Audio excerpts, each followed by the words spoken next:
Dear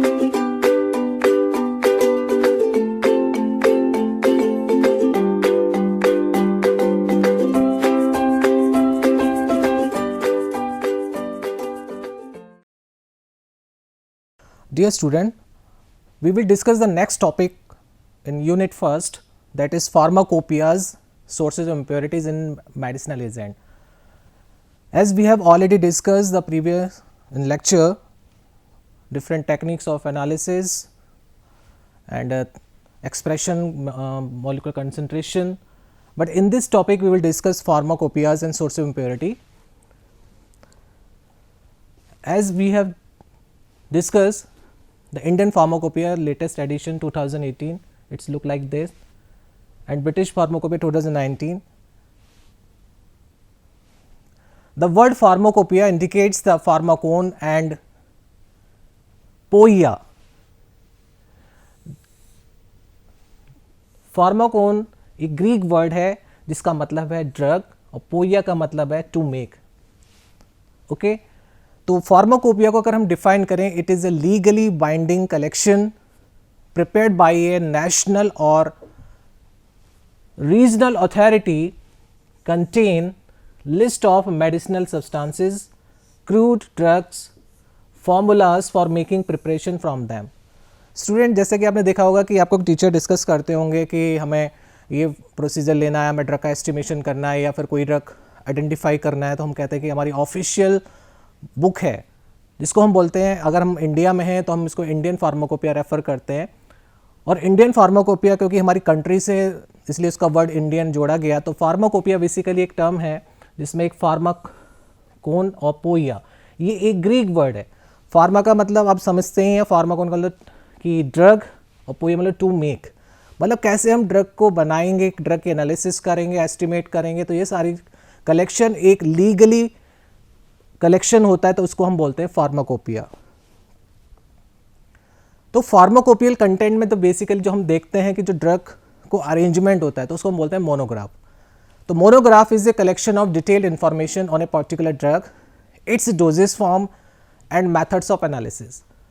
तो जैसे कि हम देखते हैं कि आपके फार्माकोपिया में अल्फ़ाबेटिकली ड्रग का अरेंजमेंट होता है, ए से लेकर ए बी सी डी से लेकर जेड तक. अब जो ए वर्ड की जितनी भी ड्रग्स होंगे तो वो ए वाले कंटेंट में आएंगे. तो उनका एक प्रॉपर एक अरेंजमेंट है, उनकी इंफॉर्मेशन है, तो उसको बोलते हैं मोनोग्राफ. तो ये मोनोग्राफ क्या है कि it is a collection of detail information on a particular drug, it's doses form and method of analysis. और इस मोनोग्राफ में क्या क्या होगा, उस ड्रग का केमिकल नेम होगा, उसका फॉर्मूला होगा और इससे रिलेटेड उसकी सॉल्युबिलिटी कि वो वाटर सॉल्युबल है कि किस सॉल्वेंट में सॉल्युबल है, आइडेंटिफिकेशन प्रोसीजर होगा, उसके पीएच के बारे में अगर कोई डिटेल है तो वो लिखा होगा, एस्से मतलब उसको हम कैसे आइडेंटिफाई करेंगे किसी फॉर्मुलेशन से, specific optical rotation, loss and drying and sulphated ash और डोज. तो ये मोनोग्राफ में ये प्रॉपर एक अरेंजमेंट होता है, ड्रग को उसमें रखा जाता है. तो इंपॉर्टेंस क्या है फार्माकोपिया की, to maintain the uniformity and control the standards of the drug available in the market. अब स्टूडेंट मैं बात करूं अगर पैरासीटामोल की, अगर एक पैरासीटामोल एक ड्रग है लेकिन मार्केट में वो कई नाम से बिकती है, जैसे क्रोसिन है, सपोज क्रोसिन में पैरासीटामोल है, तो कंपनी पैरासीटामोल टैबलेट को क्रोसिन फॉर्म के नाम से बेचती है. अगर उसमें 500 मिलीग्राम पैरासीटामोल है और ये क्लेम करती है कि each tablet contain 500 milligram of pure paracetamol, तो यूनिफॉर्मिटी और जो स्टैंडर्ड्स कंपनी फॉलो कर रही है तो उसको हमें चेक भी करना है. तो ये हमें सब इंफॉर्मेशन कहाँ से मिलेगी, एक फार्माकोपिया से, कि वो उसमें ड्रग में वो प्योरिटी है कि नहीं, उतनी अमाउंट मेंशन है तो वो क्लेम अमाउंट हमें ये पता करना है. और इम्पॉर्टेंस ये कि उससे क्या होगा कि अगर हम फार्माकोपिया को फॉलो करते हैं तो जो एडल्ट्रेटेड ड्रग्स हैं, मतलब जो इम्प्योरिटी है उसके साथ जो अडेयर होके आती है उसको हम रोक सकते हैं. इससे हमें फार्माकोपिया से हमें पता लगता है कंप्लीट इन्फॉर्मेशन और उसकी डोजेस फॉर्म को, डोजेस फॉर्म में उसको किस फॉर्म में फॉर्मुलेट किया गया है, कि वो टैबलेट फॉर्म में है कि कैप्सूल फॉर्म में या फिर अदर क्रीम या फिर लोशन फॉर्म में है. और some references for laboratory, industry, academic institution. तो मतलब ये कि कुल मिला के एक हमारा फार्मा का ग्रंथ है, ठीक है. हम ऐसे बोल सकते हैं कि हमारी पूरी इन्फॉर्मेशन हमें चाहिए कि वो ऑफिशियली लीगल ड्रग है तो वो एक पूरी इन्फॉर्मेशन हमें उस फार्माकोपिया में मिल जाएगी. अब इसमें हम बात करते हैं ड्रग कंपेंडिया, जो एक तरीके से हमें बताती है कि ड्रग ऑफिशियल है कि नॉन ऑफिशियल है। तो इसमें हमारे ऑफिशियल कंपेंडिया क्या है, तो official compendia are the compilation of drugs and other substances recognized as a legal standard of purity, quality, strength by government agency of respective countries. Means अगर जो गवर्नमेंट एजेंसी हैं उन्होंने उसकी ड्रग की purity और क्वालिटी और उसकी strength के बेसिस पर उस ड्रग को ऑफिशियली इंडिकेट किया है। अब जैसे बात करें इंडियन फार्माकोपिया, हमारे इंडिया में तो इंडियन फार्माकोपिया, ब्रिटिश की बात करें यूके तो ब्रिटिश फार्माकोपिया, तो ब्रिटिश फार्मास्यूटिकल कोडेक्स जिसको बीपीसी बोलते हैं। यूनाइटेड स्टेट का है United State pharmacopoeia, Indian pharmacopoeia, Japanese pharmacopoeia. तो जैसे जैसे गवर्नमेंट एजेंसी जो कंट्रीज़ की हैं उन्होंने उसको पर्टिकुलर अपनी कंट्री के नाम से ही इंडिकेट किया है। और नॉन ऑफिशियल कंपेंडिया को रखा गया the books other than official drug compendia which are used as secondary reference sources for drug and other related substances are known as non official drug compendia. तो इसमें दो important आती हैं, mark index and Martindale. तो ये non official drugs books होती हैं, reference book जिसमें हम रेफर करते हैं। तो कोई भी जब ड्रग का एस्टिमेशन आइडेंटिफिकेशन आता है तो हमें ऑफिशियल बुक में हम फार्माकोपिया को रेफर करते हैं और नॉन ऑफिशियल में हम मार्क इंडेक्स या मार्टिनडेल को लेते हैं। तो हम वन बाय वन डिस्कस करेंगे अपनी कंट्री को लेके। जैसे हमारी कंट्री इंडिया है तो इंडियन फार्माकोपिया सबसे पहले हम डिस्कस करेंगे कि इंडियन फार्माकोपिया क्या है। तो Indian pharmacopoeial commission is an autonomous institution of the Ministry of Health and Family Welfare which sets standards for all drugs that are manufactured, sold and consumed in India. The set of standards are published under the title Indian Pharmacopoeia. Okay ये confirm, ये आपको पता लगे Indian pharmacopoeia, Indian pharmacopoeial commission that is जो IPC एक autonomous institute है जो गाज़ियाबाद में है।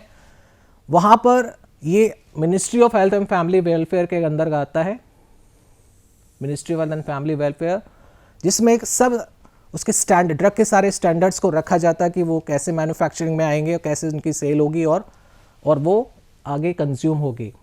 ठीक है, तो ये सेट अगर इंडिया में आ रहे हैं तो इसको हमने वर्ड यूज़ किया है Indian pharmacopoeia. The process of publishing the first pharmacopoeia started in the year of 1944 under the chairmanship of colonel R.N. Chopra. तो 1944 में कर्नल R.N. चोपड़ा चेयरमैन थे, उन्होंने फर्स्ट इसकी नींव रखी और इसको प्रोसेस में किया जो इंडियन फार्माकोपिया के नाम से आई। अब हम बात करें इसकी हिस्ट्री की, तो इंडियन फार्माकोपिया का जो फर्स्ट एडिशन आया था 1955 में, जिसमें 986 मोनोग्राफ्स थे, मतलब एक मोनोग्राफ मतलब जिसमें एक ड्रग, तो इसमें 986 ड्रग्स के बारे में डिस्कशन था। उसके बाद उसका सप्लीमेंट आया फर्स्ट एडिशन का 1960 में, 5 साल बाद। उसके बाद जो सेकंड एडिशन आया वो आया था 1966 में, जिसमें 890 मोनोग्राफ्स ऑफिशियल थे। उसके बाद उसका सप्लीमेंट 1975 में आया। थर्ड एडिशन 1985 जिसमें 2 वॉल्यूम थे, वॉल्यूम 1 एंड वॉल्यूम 2। उसके अंदर हमने चीज़ देखी कि वॉल्यूम 1 में वॉल्यूम 2 में क्या क्या चीज़ इंक्लूडेड हुई, जिसमें आईयूपीएसी सिस्टम जो नॉमेनक्लेचर किया गया ड्रग का वो मेंशन हुआ। कुछ एनालिटिकल टेक्निक्स आई जिसमें electrophoresis, fluorimetry, instrumental methods of analysis इसमें इंक्लूड की गई, यूवी स्पेक्ट्रोस्कोपी, आईआर स्पेक्ट्रोस्कोपी से related. Then dissolution of tablets and limit test for microbial contamination, ये आपके थर्ड एडिशन में इंक्लूडेड हुआ। उसके बाद कुछ एडेंडम थर्ड एडिशन में आया तो 1989 में। उसके बाद फिर नेक्स्ट 1991 में रिवाइज हुआ। फोर्थ एडिशन 1996 में आया जो भी 2 वॉल्यूम में था, जिसमें और मोनोग्राफ इंक्लूड किए गए, जैसा कि आप देख रहे हैं स्क्रीन पे। इसमें 1149 मोनोग्राफ को फिर और ऐड किया गया। उसके बाद कुछ और मोनोग्राफ हुए जो formulation based creams, gels, eye drops and included method of preparation, analytical method like HPLC, include in process quality control. उसके बाद ये फॉलोइंग एडेंडेंट्स आए जिसमें हमने देखा इसमें कुछ वेटरनरी प्रोडक्ट्स को रखा गया। उसके बाद 5th एडिशन 2007 में आया जिसमें 3 वॉल्यूम थे। उसके बाद 6th एडिशन 2010 जिसमें 3 वॉल्यूम, 7th एडिशन 2014 जिसके अंदर फिर 4 वॉल्यूम आ गए। फिर उसके बाद उसमें सॉफ्ट कॉपी DVD आ गई। अगर हम देखें एक नज़र में व्यू करें तो फर्स्ट एडिशन 1955, ठीक है, second 1966, third edition 1985 2 volume, 1996 2 volume, 7 में आया 2007 फिफ्थ एडिशन 3 वॉल्यूम में, सिक्स एडिशन 10 में आया 3 वॉल्यूम और 14 में 4 वॉल्यूम, 18 में 4 वॉल्यूम। तो 18 इज द लेटेस्ट एडिशन जो 2018 है। अब बात करें अगर हम ब्रिटिश फार्माकोपिया, तो British pharmacopoeia that is BP is indicate for BP is the national pharmacopoeia of the United kingdom. जैसे कि नाम से पता लग रहा है ब्रिटिश, तो यूके का था ये। The British pharmacopoeia is an important statutory component in the control of medicine along with the British National Formulary VNF. It's define the UK's pharmaceutical standard. तो UK pharmaceutical standard के according जो VNF था उसमें वो included था। The first edition of the British Pharmacopoeia was published in 1864. तो इनका first edition 1864 में आया था and was one of the first attempt to harmonize pharmaceutical standards. And now the history and edition of British Pharmacopoeia. The first publication in 1964 में release हुआ, जिसमें कुछ extracts, crude drugs और ग्लैनिकल्स थे। 14 एडिशन जिसका जो है लास्ट वो 1988, जिसमें 2100 monographs contains 2 volume, volume 1 monograph of medicinal and pharmaceutical substances, volume 2 contain formulation, blood products and appendices. It is now published annually and consists of 6 volume. ये अब साल में पब्लिश होती है, 6 वॉल्यूम में रहती है। अब हम बात करें United State pharmacopoeia that is US pharmacopoeia, USP, इसको इंडिकेट करते हैं यूएसपी से। The United State pharmacopoeia and the national formulary are recognised as the official compendia and are used as a reference book for determining the strength, quality, purity, packaging and labeling of drugs and other related articles. First USP was published in 1820 by US Pharmaceutical Convention in English and Latin. It consists of 272 drugs. तो इसका first edition आया था 1820 में और इसमें 272 drugs का discussion, इसका monograph था इंग्लिश और लैटिन वर्ड्स में। USP contain over 3400 monographs for drug substances and products together with over 160 journal chapters that describe specific procedure to support monograph test and other information as well. USP also contains 16 monograph and 9 journal chapters on nutritional supplement. Okay. Now the international pharmacopoeia. The international pharmacopoeia is published by the WHO, World Health Organization, and is practically used in developing countries. Okay, it was prepared to meet the international uniformity and standardization of drugs. International Pharmacopoeia was first published in 1951 in multi languages: English, French, German and Japanese. Now the next is European Pharmacopoeia. The European Pharmacopoeia is the legal documents for the standards of drug and related substances prepared by the Council of Europe. European Pharmacopoeia Volume 1 was published in 1969 as first European Pharmacopoeia. It includes more than 2000 specific and general monograph including various chemical substances, antibiotics, biologicals, vaccines, immunoserum, radiopharmaceuticals, herbal drugs and homeopathic preparation. तो ये international European pharmacopoeia में ये चीज़ें included थी। Now the next is Japanese pharmacopoeia. तो Japanese country के according जो pharmacopoeia standards है वो जापानीज फार्माकोपिया कहलाई। It is established in publish to regulate the properties and quality of drugs by ministry of health, लिवर and welfare of Japan. तो welfare of Japan and health and लिवर, तो इसके under ये quality standards के according drugs को रखा गया। It consist of general notices, rules for crude drugs, rules for preparations, general test processes, apparatus and official monograph. First published in 1886, तो Japanese pharmacopoeia published हुई 1886, has been revised many times. Now the next topic of this unit is sources of impurity. So before starting sources of impurity, we can discuss the impurity. What is impurity, the term mean impurity, क्या मतलब क्या है? तो impure chemical compound, हम word use करते हैं impure, तो impure का इम्प्योरिटी का मतलब क्या है? The compound is said to be impure if it is having foreign substance या foreign material. अब कोई प्योर कंपाउंड है और उसके साथ में, अब हमें प्योर कंपाउंड चाहिए, अगर कोई भी उसके साथ फॉरेन मटेरियल या फॉरेन कंटेंट आता है तो हम उसको इम्प्योरिटी बोलते हैं. तो ये बात आती है कि उसमें इम्प्योरिटी है. A pure chemical compound indicate a pure chemical compounds refer to that compound which is having no foreign matter. कोई foreign, कोई particle नहीं है, कोई matter नहीं है, तो वो pure compound रहता है. Means impurity means undesired particles. तो impurities commonly in chemical substances include small quantities of lead, arsenic, iron, chloride and sulfate.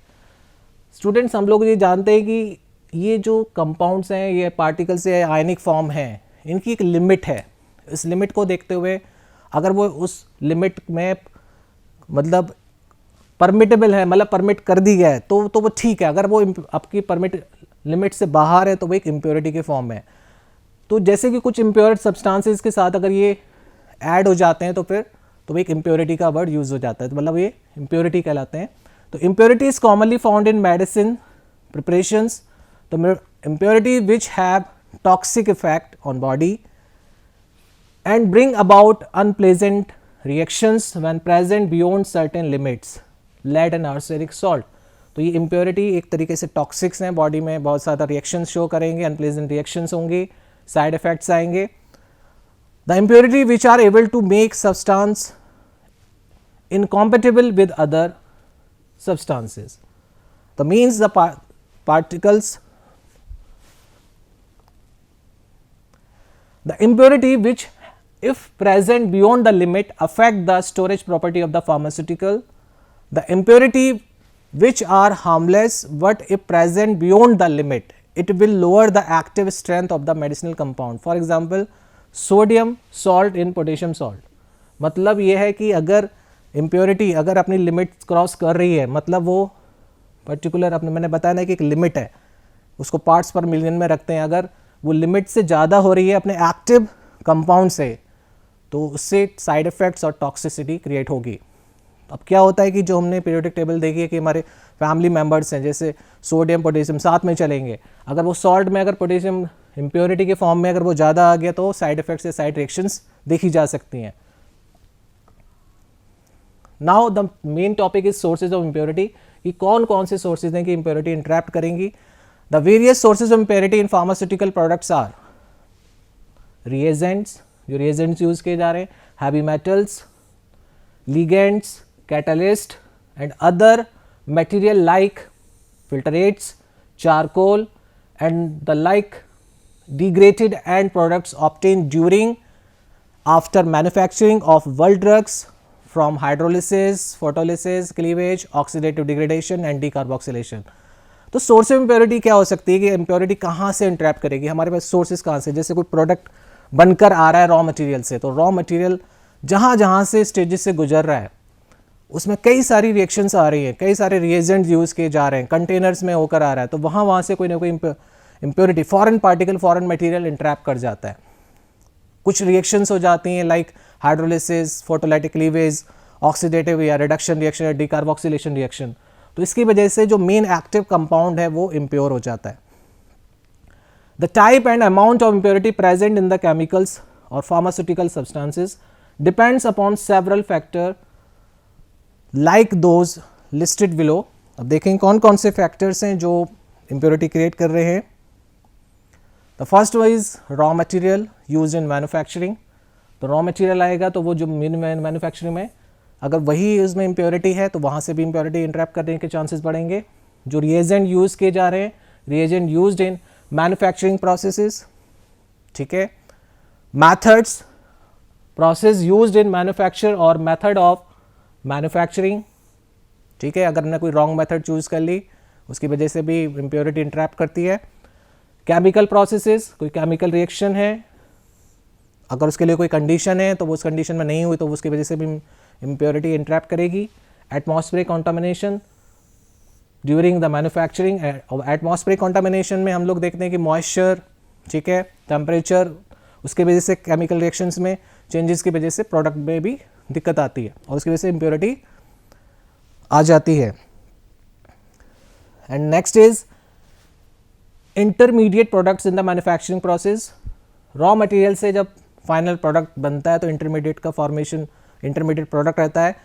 तो अगर वहाँ पर हमने टाइम ज़्यादा दे दिया या टाइम मैनेजमेंट नहीं रहा या फिर कुछ रिएक्शन में हमने डिले किया या केमिकल रिएजेंट हमने कुछ गलत ले लिया तो वहाँ भी आपकी इम्प्योरिटी है। Defects in the manufacturing process, तो ये भी चांसेस हैं सोर्स इम्प्योरिटी के। मैन्युफैक्चरिंग हैजार्ड्स, ओके, तो कंडीशंस ये भी है, हैजार्ड्स बहुत सारे इसमें रहते हैं कि मैन्युफैक्चरिंग के टाइम पर, तो वो इम्प्योरिटी क्रिएट कर सकते हैं। इन एजुकेट स्टोरेज कंडीशन, अब मान लीजिए store in A cool place या आपको टेम्परेचर की वजह से कहीं स्टोर करना है तो वो टेम्परेचर मेंटेन नहीं हुआ, उसके वजह से कई सारी रिएक्शंस, ऑक्सीडेटिव रिएक्शंस हो जाती है तो प्रोडक्ट खराब हो जाएगा और वो एक तरीके से इम्प्योर हो जाता है। Then decomposition of the product during storage, product जो बन के तैयार हो उसका डिकम्पोजिशन हो गया।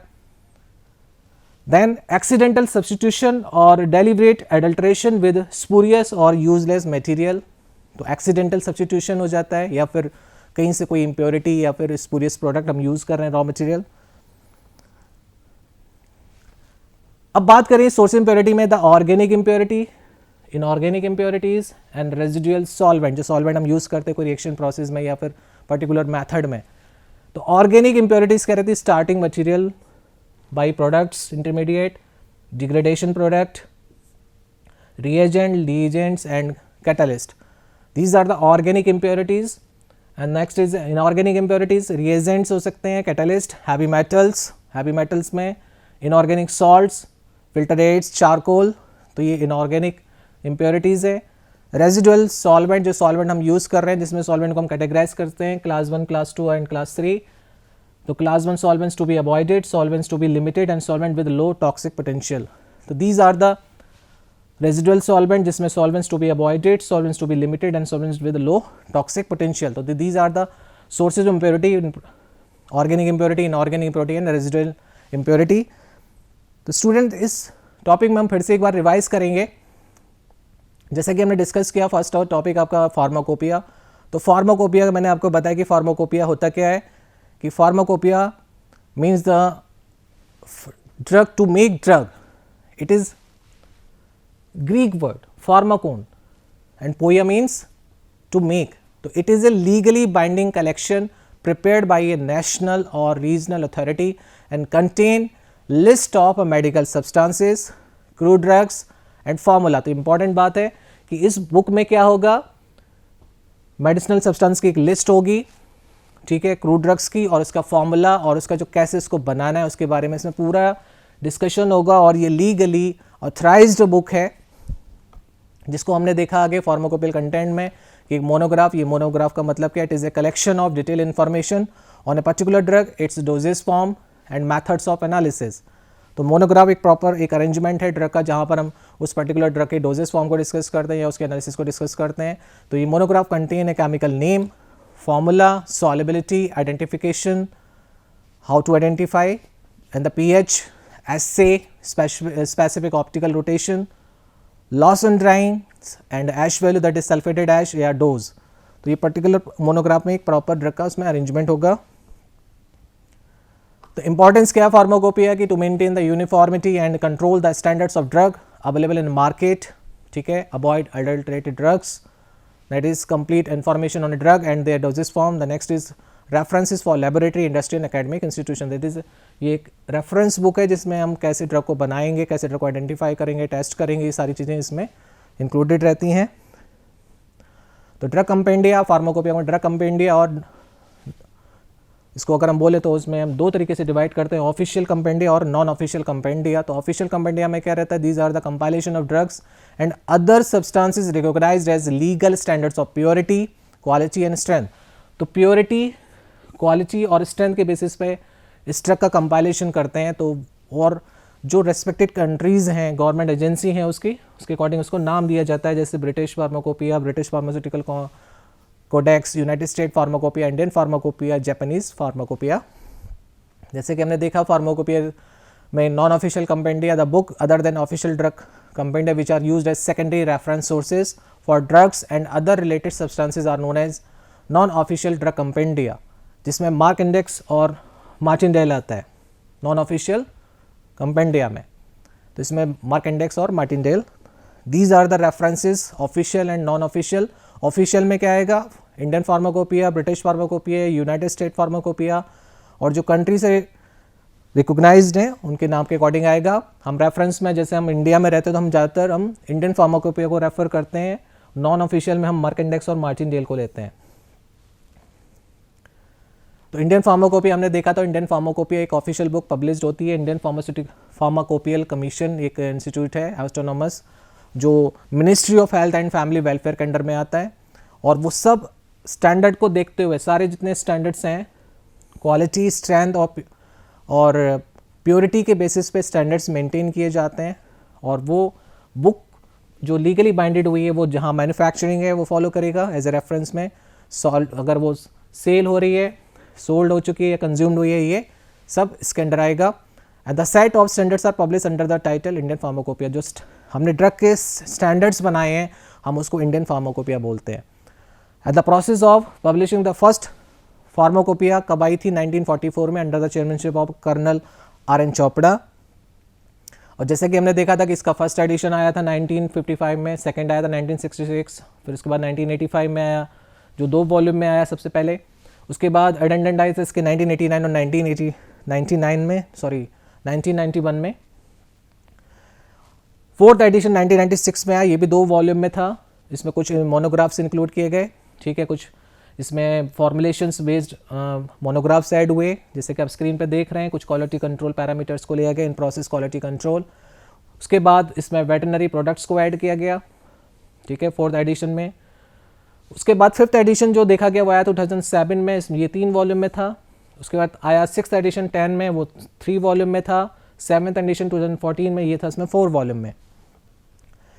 जैसे कि हम देख रहे हैं स्क्रीन पे, जो लास्ट 8th एडिशन आया था 18 में, जो 4 वॉल्यूम में था, ठीक है। तो ब्रिटिश फार्माकोपिया यूनाइटेड किंगडम से मतलब पब्लिश होती है, तो इसलिए इसका नाम ब्रिटिश फार्माकोपिया है। और इसका जो फर्स्ट एडिशन आया 1864 में, ब्रिटिश फार्माकोपिया का 1864 में आया, और 14 एडिशन 1988 में आई। ये एनुअली पब्लिश होती है, ठीक है, और ये 6 वॉल्यूम में रहती है। United State pharmacopoeia, that is USP, तो ये यूनाइटेड स्टेट से आती है, रेफरेंस बुक है, जिसमें हम स्ट्रेंथ, क्वालिटी और प्योरिटी के बेसिस पे इसके अंदर पैकेजिंग और लेबलिंग जो रिक्वायरमेंट होती है ड्रग्स की, उनको रखा गया कि किस आधार पे हमें पैकेजिंग रखनी है, उसकी लेबलिंग रिक्वायरमेंट जो रहती है। फर्स्ट USP आई थी 1820 में, ठीक है, जिसके अंदर 272 ड्रग्स थी और इंग्लिश और लैटिन वर्ड में थे। इसके बाद इंटरनेशनल फार्माकोपिया, ये WHO के द्वारा पब्लिश की जाती है फॉर डेवलपिंग कंट्रीज़ के लिए। It was prepare to meet the all requirement, जो भी स्टैंडर्डाइजेशन है ड्रग्स की उसको रखते हुए ये पब्लिश की गई है। और ये मल्टी लैंग्वेजेस में आई है। 1951 में फर्स्ट एडिशन आया है, तो इसमें लैंग्वेजेस में इंग्लिश में है, और फ्रेंच में, जर्मन और जापानीज़ लैंग्वेज में है।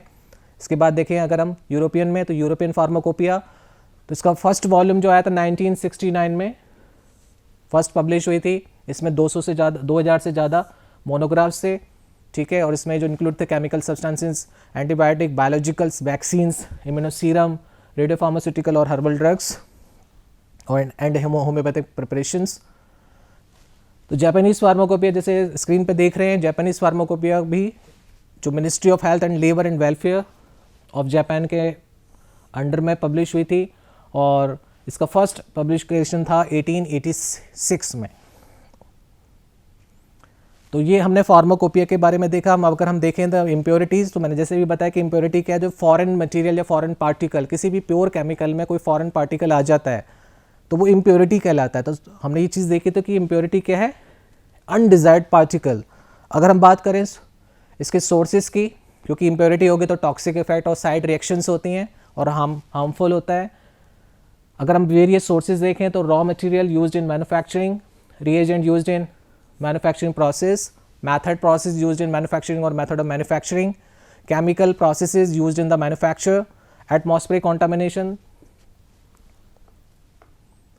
intermediate products in the manufacturing process, defects, manufacturing hazards, storage conditions, decomposition of the product, accidental substitution and deliberate adulteration with spurious or useless products, material.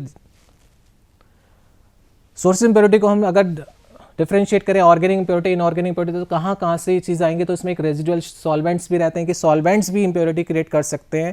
तो इसमें भी सॉल्वेंट को हम 3 तरीके से हमने क्लासीफाई किया, क्लास 1, क्लास 2, क्लास 3.